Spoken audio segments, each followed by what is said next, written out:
Hey there, thanks for tuning in.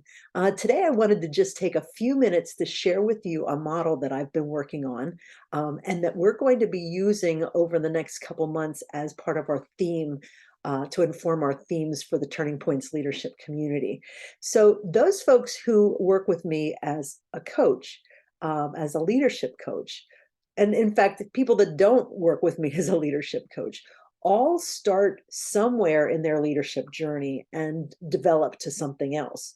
Well, in the way I approach leadership development, I look at this development in terms of 6 different pillars of growth.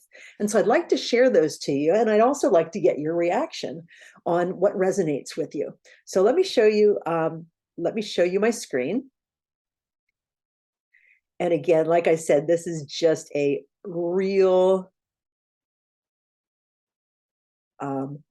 simple graphic right now. But you can see that there are 1, 2, 3, 4, 5, 6 pillars. And from the bottom of the bottom of each pillar represents where someone starts as a leader and as a learner.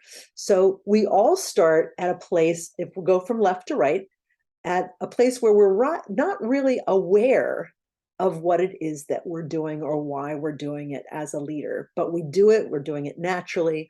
And then the second is that most folks start from a place of leadership being about them and what they do and how they interact. And it becomes a very self-centered, reflective place. And it moves to a community-centered.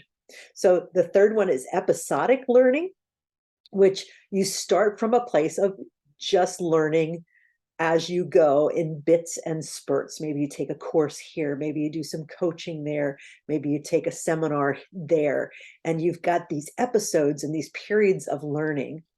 The fourth pillar is a vision of leadership as being restricted to the people who have a title, the people who are in charge, the supervisors, the managers, the CEOs, those who are in the C-suite, the presidents.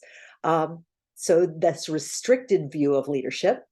Then there's the reactive views of leadership, where people start in these places of protecting and controlling and expecting people to comply, or even themselves fitting within this framework of rule following. So the reactive. And the last one is you're leading based in fear. Your leadership is based in fear, afraid of what's going to happen if, and then moving out from that.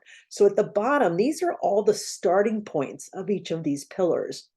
But you see that there is not necessarily a destination, but a direction that moves the leader from any of these starting points. And these are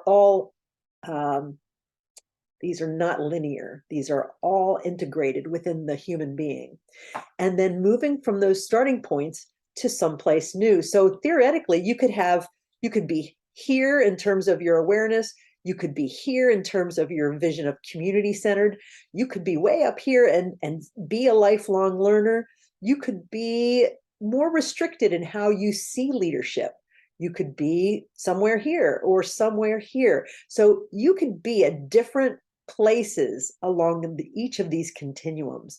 But let me really briefly tell you where I coach people to work toward. And this awareness to becoming aware and intentional, to becoming congruent with your values, and knowing that what you do is aligned with your beliefs and your values and your principles. So there's a congruence with your leadership and who you are as a person. The second pillar takes you from self-centered to recognizing that it is the community that creates the magic, and that leadership is about bringing people together, each as leaders within their spheres of influence, so that the community is operating in a very dynamic way. Moving from episodic learning to lifelong learning.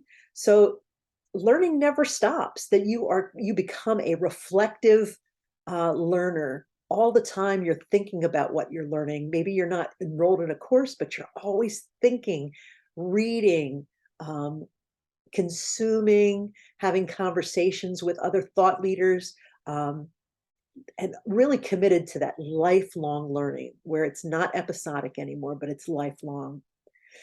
This view of leadership being restricted to particular people in an organization, to this recognition that everyone is a part of this leadership um, process.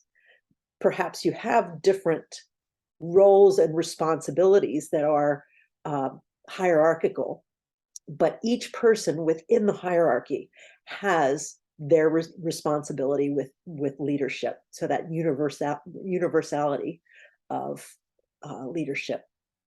The next one is reactive to intentional. And so starting out as a reactive leader, but moving toward self-awareness, to community awareness, to integrity and authenticity, to strategic, and oriented toward intentional action. And the last is based in fear or grounded in love? Do the actions you take come from a fear of what might happen, or are they aligned with love and values and care and concern for the people and for the community? So these are the 6 pillars around which I coach.